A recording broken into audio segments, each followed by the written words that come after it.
Assalamualaikum warahmatullahi wabarakatuh. Halo semuanya, perkenalkan nama saya Hanin Salsabila Wardani dari kelas 11 IPA 1. Pada kesempatan kali ini saya ingin menjelaskan seputar sejarah kebudayaan Islam dalam hal gerakan pembaruan dalam Islam. So, simak terus videonya. Belakang adanya modernisasi Islam atau yang dikenal sebagai pembaruan dalam Islam muncul sebagai hasil dari interaksi dunia Islam dengan dunia Barat. Dengan adanya kontak antara Islam dan juga Barat, umat Islam menyadari bahwa ternyata bangsa Barat telah melesat menjadi bangsa yang lebih maju dalam berbagai bidang, baik dari sisi politik, ekonomi, sains, dan juga ilmu pengetahuan. Namun, jauh sebelum bangsa Barat menjadi bangsa yang modern, Islam telah terlebih dahulu tampil sebagai bangsa yang maju dalam bidang ilmu pengetahuan dan juga peradaban. Para ilmuwan-ilmuwan Muslim telah membuat bangsa Barat berbondong-bondong belajar terhadap ilmuwan Muslim. Namun, pada abad 19, dunia di Islam dikejutkan oleh kehebatan sains dan industri yang dimiliki oleh bangsa Barat. Nah, betapapun inovasi yang dilakukan oleh ilmuwan Muslim, para ulama maupun pakar di zaman lampau, tetap aja nih ada kekurangannya dan selalu dipengaruhi oleh kecenderungan, pengetahuan, dan juga lain-lainnya. Sebelumnya, kita harus tahu nih apa itu arti dari pembaruan. Pembaruan dalam Islam adalah upaya-upaya untuk menyesuaikan paham keagamaan Islam dengan perkembangan baru yang ditimbulkan oleh kemajuan ilmu pengetahuan dan juga teknologi modern. Dalam bahasa Arab, gerakan pembaruan Islam disebut dengan tajdid. Secara harfiah, tajdid berarti pembaruan dan pelakunya disebut dengan mujaddid. Istilah tajdid itu sendiri memiliki arti lain yang lebih luas, diantaranya reformasi, purifikasi, modernisme, dan lain sebagainya. Pembahasan selanjutnya adalah mengenai biografi tokoh-tokoh pembaruan dalam Islam. Biografi tokoh yang pertama adalah Muhammad Ali Pasha. Muhammad Ali Pasha lahir pada bulan Januari 1765 di Kawala Albania, Yunani, dekat pantai Masedonia, dan beliau meninggal di Mesir pada tahun 1849. Ayah dari Muhammad Ali Pasha bernama Ibrahim Aga, seorang imigran Turki kelahiran Yunani. Sejak kecil, Muhammad Ali Pasha memiliki keterampilan dan juga kecerdasan yang luar biasa. Dalam perjalanan karirnya, banyak usaha yang ia lakukan untuk memperbaharukan atau memodernisir keadaan umat Islam yang telah jauh tertinggal dari negara-negara Barat. Setelah besar, ia bekerja sebagai pemungut pajak. Karena kecakapannya dalam pekerjaannya ini, ia menjadi kesayangan gubernur Daulah Utsmani setempat. Akhirnya ia diangkat sebagai menantu oleh gubernur tersebut dan mulai dari waktu itu, karirnya semakin meningkat. Muhammad Ali Pasha diangkat menjadi menantu gubernur Utsmani di tempatnya ia bekerja. Muhammad Ali Pasha mewariskan peninggalan yang megah di perbukitan Jabal Muqattam. Dengan mengerahkan desainer Yunani bernama Yusuf Busna, akhirnya beliau berhasil membuat masjid indah dengan corak menara Turki yang berwarna putih perak. Masjid tersebut terbuat dari bahan marmer yang menawan. Penduduk Mesir sendiri menamainya sebagai Masjid Al-Bastar. Muhammad Ali Pasha telah melakukan pembenahan ekonomi dan juga militer di Mesir. Atas saran para penasihatnya, ia juga melakukan program pengiriman tentara untuk belajar di Eropa.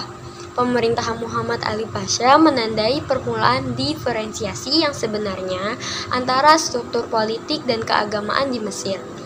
Muhammad Ali Pasha berkuasa penuh. Ia telah menjadi wakil sultan dengan resmi di Mesir, dan rakyatnya sendiri tidak memiliki organisasi dan juga kekuatan untuk menentang kekuasaannya. Muhammad Ali Pasha mendapatkan kepercayaan sebagai pemimpin militer pada era Daulah Utsmani dan menjadi seorang pemimpin yang tersohor kebanggaan negara Mesir, terutama dalam revolusi negara dalam menjadi sebuah negara industri dan juga modern. Walaupun tidak dilahirkan di Mesir dan juga tidak bisa berbahasa Arab, namun keinginannya untuk membangun dan juga meningkatkan sumber penghasilan ekonomi bagi negara Mesir sangatlah besar. Inisiatif, visi, dan semangat yang dimilikinya tak mampu ditandingi oleh pahlawan-pahlawan lain yang sezamannya pada saat itu. Muhammad Ali Pasha adalah pendiri dinasti Mesir yang keturunannya memerintah Mesir sampai pada tahun 1952. Pemikiran tokoh Muhammad Ali Pasha yang pertama yaitu tentang bidang militer. Setelah Perancis dapat diusir Inggris pada tahun 1802 Masehi, Muhammad Ali Pasha mengundang seorang perwira tinggi Perancis untuk melatih tentara Mesir. Pada tahun 1815 Masehi, untuk pertama kalinya Mesir mendirikan sekolah militer yang sebagian besar instrukturnya didatangkan dari Eropa. Tidak hanya itu, namun ia juga banyak mengimpor persenjataan buatan Eropa seperti Jerman ataupun Inggris. Terinspirasi oleh pelatihan militer bangsa Eropa, Muhammad Ali Pasha kemudian melatih militernya berdasarkan Nizam al-Jadid atau bisa disebut dengan peraturan baru. Tentara Mesir yang diatur dengan disiplin dan juga mulai memperkuatkannya dengan menjadikannya para petani luar daerah untuk mengikuti wajib militer. Upaya itu ternyata cukup berhasil untuk menjadikan kekuatan militer Mesir semakin berkembang. Pemikiran kedua dari Muhammad Ali Pasha yaitu tentang bidang sosial ekonomi. Untuk meningkatkan perkembangan ekonomi, Muhammad Ali Pasha juga membangun sebuah sistem irigasi, sehingga hasil pertanian menjadi lebih baik. Mesir adalah negara yang tergantung dari pertanian, oleh karena itu di samping dengan memperbaiki irigasi yang lama, ia juga mengandalkan irigasi yang baru dengan memasukkan penanaman kapas dari India dan juga dari Sudan. Usaha Muhammad Ali Pasha yang hebat adalah menyelesaikan sebuah pembangunan dari terusan kuno yang menghubungkan antara Alexandria dengan Sungai Nil. Menurut beberapa sumber, upaya tersebut diawali dengan penggalian yang mengerahkan kurang lebih dari 100.000 petani Mesir. Dari hal tersebut meningkatlah pula pusat irigasi dari tahun 1813 sampai 1830 Masehi hingga 18%. Peran tokoh Muhammad Ali Pasha yang selanjutnya yaitu bidang pendidikan. Muhammad Ali Pasha menaruh perhatian yang besar pada perkembangan ilmu pengetahuan. Hal ini dibuktikan dengan bentuknya Kementerian Pendidikan. Setelah itu didirikannya beberapa sekolah seperti sekolah militer, sekolah teknik, sekolah kedokteran, sekolah pertanian dan apoteker, dan juga sekolah pertambangan, serta sekolah penerjemah pada tahun 1839 Masehi. Selain itu juga banyak mengirimkan pelajar ke Perancis untuk belajar pengetahuan berupa sains dan juga teknologi bangsa barat di Perancis. Menurut sejarah, ia mengirimkan 311 pelajar Mesir ke Italia, Prancis, Inggris, dan juga Austria dengan mengambil disiplin keilmuan yang beragam seperti kemiliteran, ilmu administrasi, arsitek, kedokteran, dan juga obat-obatan. Muhammad Ali Pasha juga melakukan penerjemahan buku-buku terbitan Eropa dalam skala yang besar. Dalam program penerjemahan tersebut, Muhammad Ali Pasha menunjuk Rifa'ah At-Tahtawi. Dalam masa kepemimpinan Rifa'ah, sekolah penterjemah berkembang lebih baik dengan menggencarkan penterjemah buku-buku barat seperti buku filsafat, ilmu militer, ilmu fisika, ilmu bumi, logika, antropologi, ilmu politik, dan lain sebagainya. Muhammad Ali Pasha menerbitkan majalah Al-Waqai Al-Misriyah yang berarti berita Mesir, berbahasa Arab pertama kalinya pada tahun 1828 Masehi. Majalah ini merupakan majalah resmi yang diterbitkan oleh pemerintah. Di tokoh yang selanjutnya yaitu Jamaluddin Al-Afghani. Jamaluddin Al-Afghani dilahirkan di Asadabad dekat Kanar di distrik Kabul, Afghanistan pada tahun 1838 Masehi atau 1254 Hijriah. Al-Afghani adalah seorang pemimpin pergerakan Islam pada akhir abad 19. Ayah Afghani adalah Sayyid San yang dikenal dengan gelar Sodar Al-Husaini. Ayahnya tergolong bangsawan terhormat dan juga mempunyai hubungan nasab dengan Husain ibnu Ali radhiyallahu an dari pihak Ali At-Tirmizi, seorang perawi hadis. Oleh karena itu, pada nama depan Jamaluddin Al-Afghani diberi nama tambahan Sayyid. Al-Afghani juga melanjutkan belajar ke India selama 1 tahun. Di India, Al-Afghani menekuni sejumlah ilmu pengetahuan melalui metode modern. Didorong dari keyakinannya, Al-Afghani melanglang buana ke berbagai negara. Dari India, Al-Afghani melanjutkan perjalanan ke Mekah untuk menunaikan ibadah haji. Sepulangnya ke Kabul, Al-Afghani diminta penguasa Afghanistan, Pangeran Dost Muhammad Khan, untuk membantunya. Pada tahun 1864, Al-Afghani diangkat menjadi penasehat Sir Ali Khan, dan beberapa tahun kemudian diangkat menjadi Perdana Menteri oleh Muhammad A'zam Khan. Kembalinya Jamaluddin Al-Afghani ke India untuk kedua kalinya setelah pergi meninggalkan Mesir karena ketidaksenangan Inggris yang telah menghasut kaum teolog untuk melawan Jamaluddin Al-Afghani atas kegiatan-kegiatannya yang menyebabkan banyaknya orang Kristen yang masuk ke dalam Islam. Di sini Al-Afghani menuliskan risalah yang sangat terkenal. Risalah tersebut adalah Fi Arad Al-Masihiyah, yaitu pembuktian kesalahan kaum materialis. Risalah ini menimbulkan gejolak yang teramat besar di kalangan materialis. Jamaluddin Al-Afghani pernah menerbitkan jurnal Al-Urwah Al-Wuthqa yang mengecam keras bangsa barat. Jurnal tersebut dikenal juga sebagai jurnal anti penjajahan yang diterbitkan di Paris. Pada tahun 1889, Al-Afghani diundang ke Persia untuk suatu urusan persengketaan politik antara Persia dengan Rusia. Bersamaan dengan itu juga, Al-Afghani melihat ketidakberesan politik dalam negeri Persia itu sendiri. Karenanya, Jamaluddin Al-Afghani mengajukan perombakan sistem politik yang masih otokratis. Dalam rangka usaha membangkitkan semangat umat Islam serta pengambilan keutuhan umat Islam, Al-Afghani juga menganjurkan pembentukan suatu ikatan politik yang mempersatukan seluruh umat manusia berupa gerakan pan-Islamisme. Al-Afghani adalah sosok yang mengabdikan dirinya untuk mengingatkan dan juga membangkitkan dunia Islam yang menurutnya harus meninggalkan perselisihan dan juga berjuang bersama.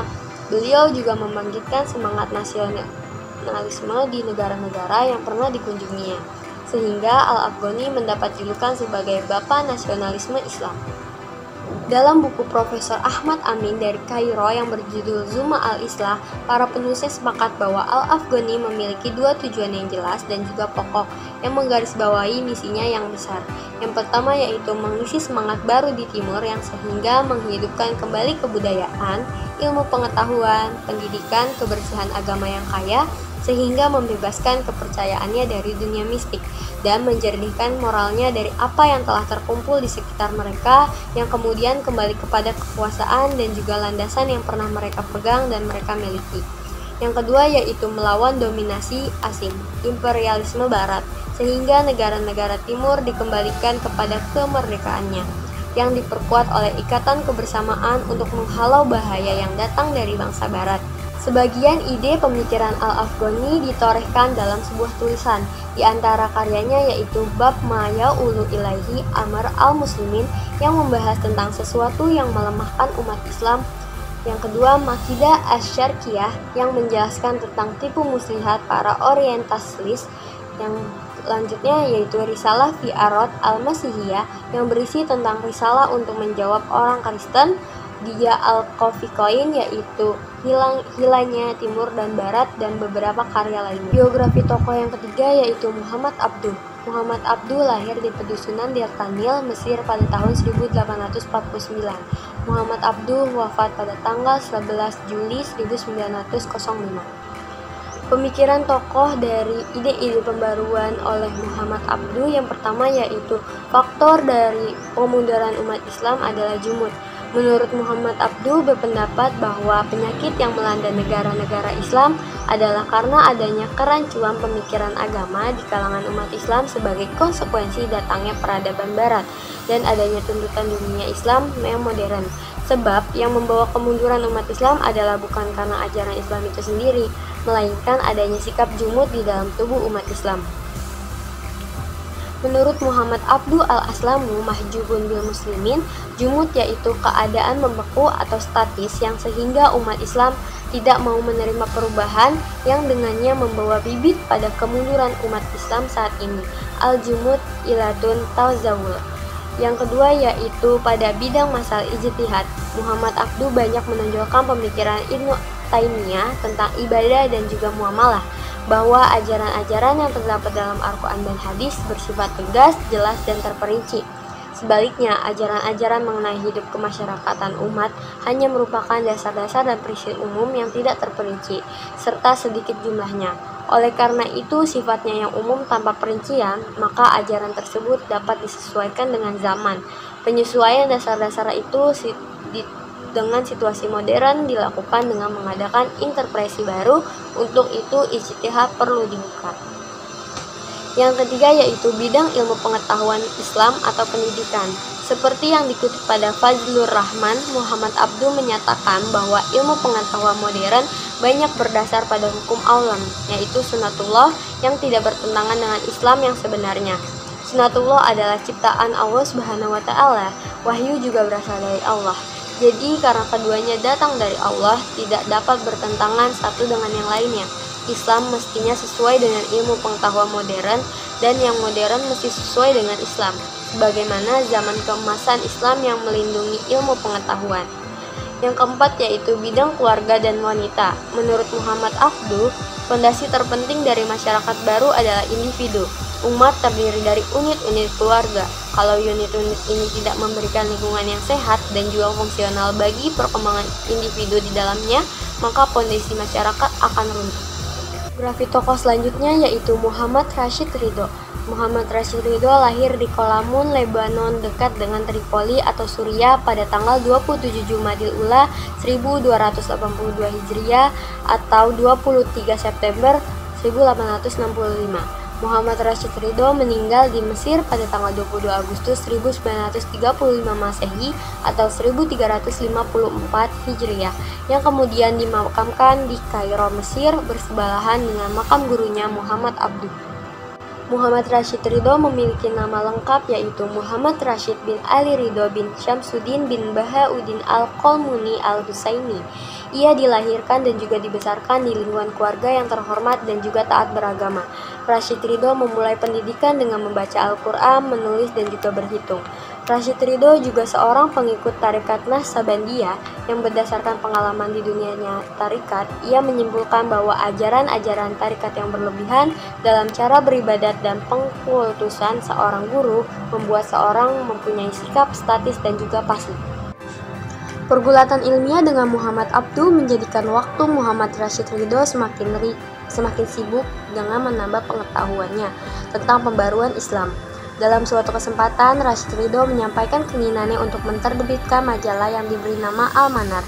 Tujuannya yaitu untuk mengadakan pembaruan melalui media cetak yang di dalamnya berisikan bidang agama, sosial, ekonomi, memberantas tahayul dan paham bid'ah yang masuk ke dalam kalangan umat Islam, serta menghilangkan paham-paham fatalisme, paham-paham salah yang dibawa oleh tarekat tasawuf, meningkatkan mutu pendidikan dan membela umat Islam terhadap permainan politik negara barat.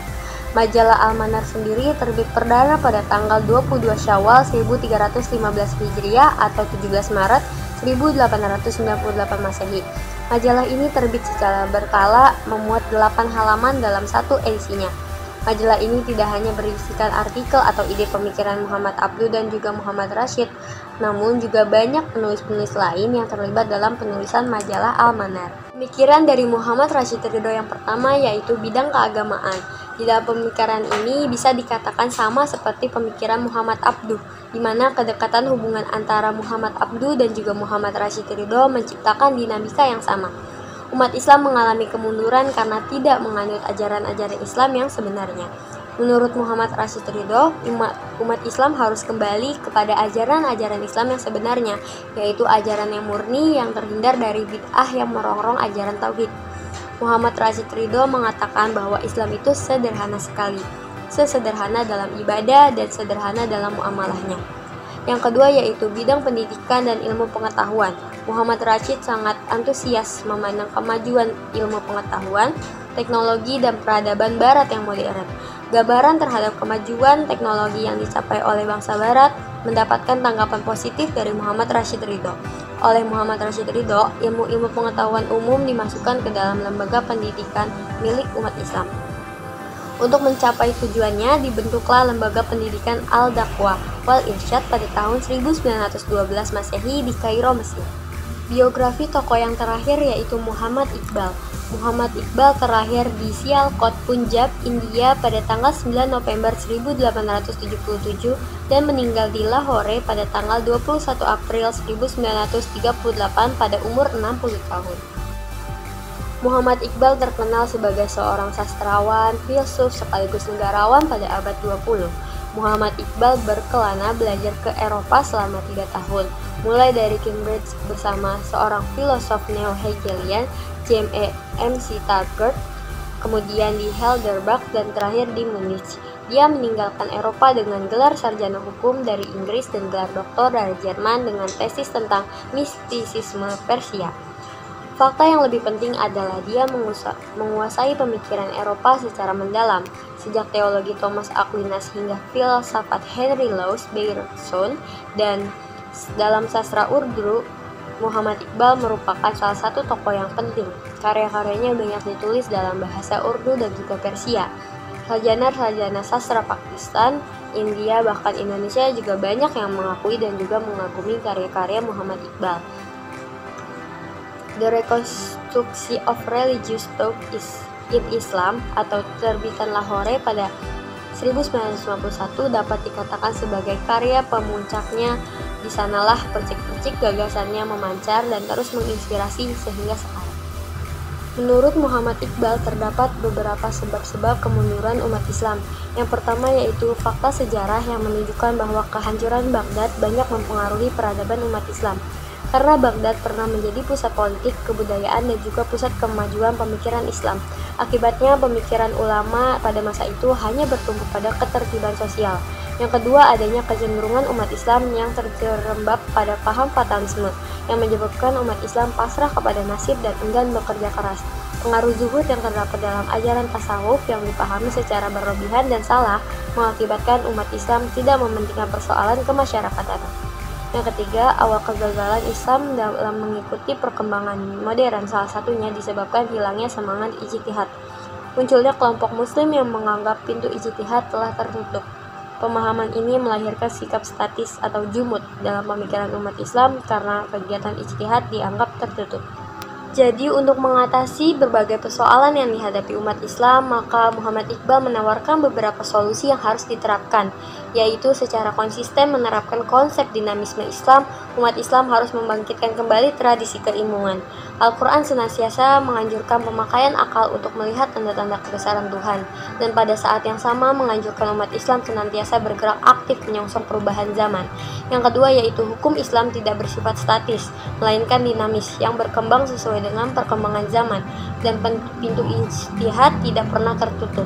Menurut Muhammad Iqbal, ijtihad adalah mencurahkan segenap kemampuan intelektual yang berarti menempatkan akal pada kedudukan yang tinggi.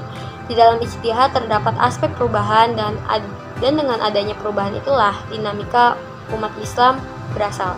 Paham dinamisme Islam inilah yang membuat Muhammad Iqbal mempunyai kedudukan penting dalam pembaruan Islam. Yang ketiga yaitu intisari hidup adalah gerak. Karenanya Iqbal menyeru agar umat Islam bangun dan menciptakan dunia baru. Dalam kaitannya dengan Barat, Iqbal memandang Barat tidaklah bagus untuk dijadikan model peradaban. Kapitalisme dan materialisme Barat telah membawa kerusakan bagi kemanusiaan. Karena itu boleh belajar dari Barat dalam hal metodologi, ilmu pengetahuan, dan teknologi, sedangkan nilai-nilai kehidupan harus digali dari ajaran-ajaran Islam yang sebenarnya dan budaya yang positif. Hanya itu saja yang bisa saya sampaikan, kurang lebihnya mohon maaf. Wassalamualaikum warahmatullahi wabarakatuh. Dadah.